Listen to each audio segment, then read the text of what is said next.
JoJo Rabbit is a satirical take on the bumbling Nazi by writer-director Taika Waititi that is just really not that good, not that funny.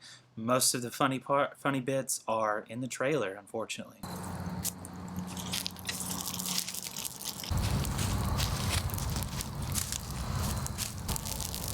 JoJo Rabbit stars Roman Griffin Davis as JoJo, with supporting performances by Scarlett Johansson, Sam Rockwell, Alfie Allen, Rebel Wilson, a couple others, and of course Taika Waititi as Adolf Hitler.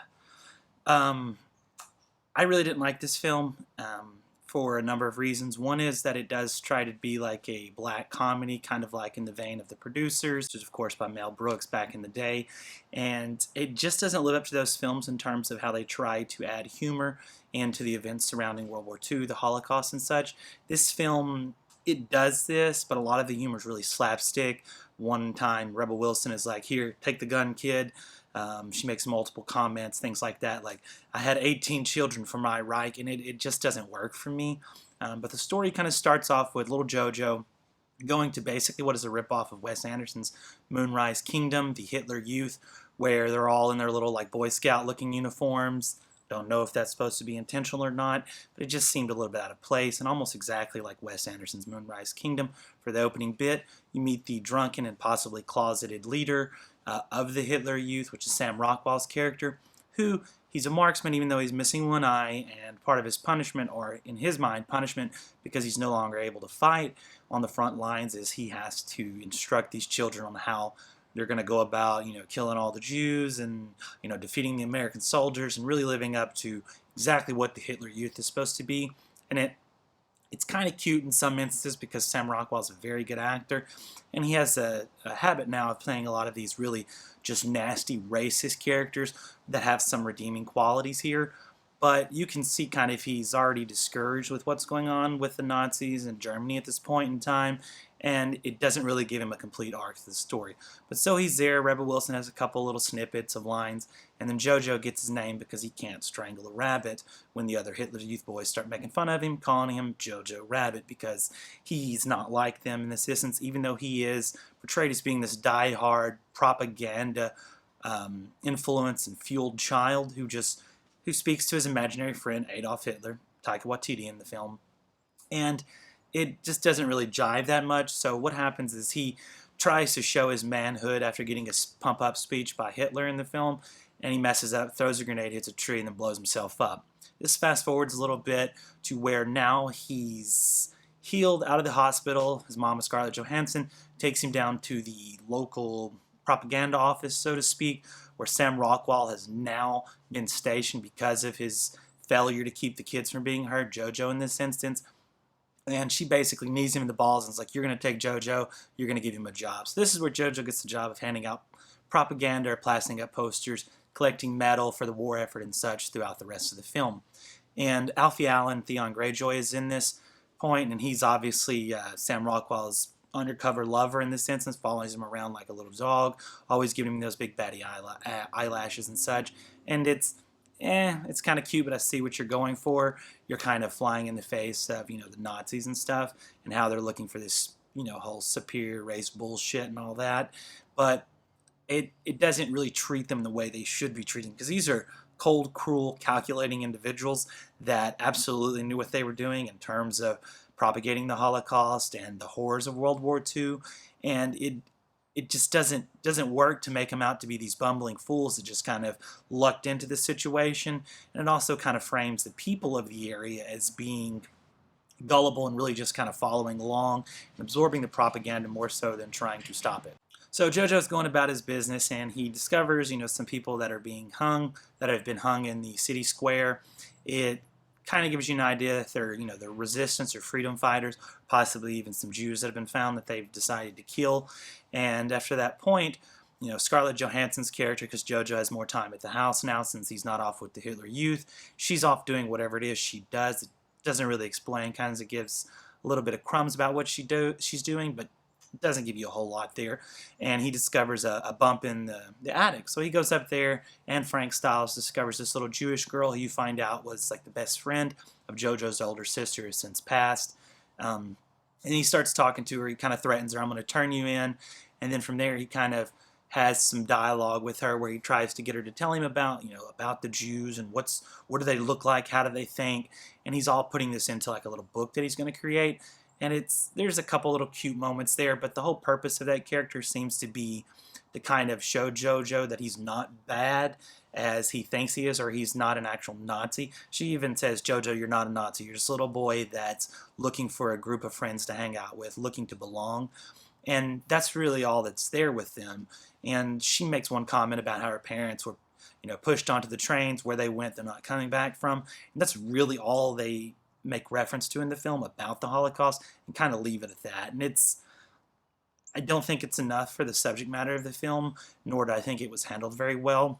It just seems like Taika's style is to use this real slapstick humor to be like, don't hate people, you gotta love people, you're more alike than what you know. But this is a more somber and solemn subject. It's something that should be treated as such and not taken as slapsticky as they did in this instance. But after that point, JoJo has more conversations with her. Scarlett Jo ends up talking to him in her approximate 15 minutes of screen time. Not much, not enough, certainly, in my opinion, for her to get nominated for a supporting actress Oscar in this instance, but she did. Who knows?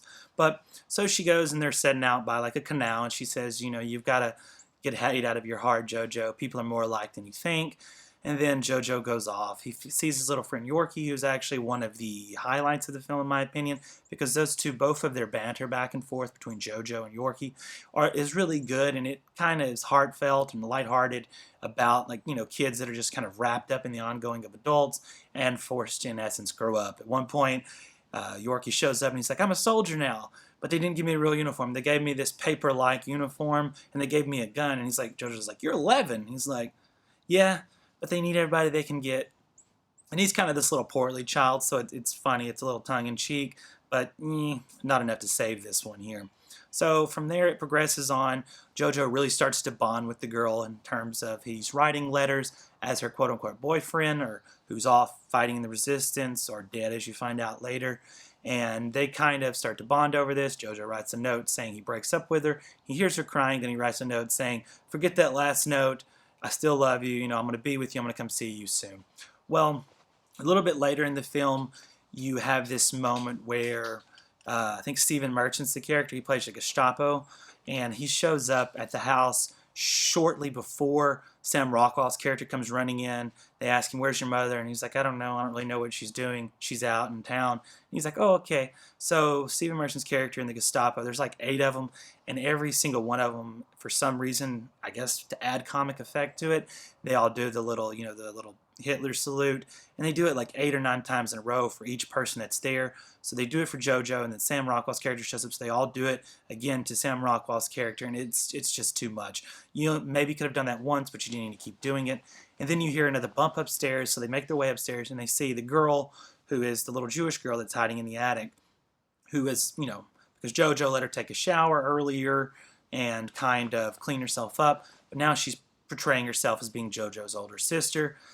They hand her paperwork, her Aryan papers, to show that she's a German citizen, and it's actually JoJo's sister's papers. Sam Rockwell takes them, looks at it, asks her, he's like, oh, how old is this picture? And it's like 3 years old. We need to get a new picture. You look awfully pale in this one. And then he asks her what her birthday is, and she guesses what she thinks JoJo's sister's birthday is. And then later you find out she was wrong by a couple days, and Sam Rockwell actually covered for her, because you can see he is kind of morphing into this more caring character that just wants everything to be over with at this point.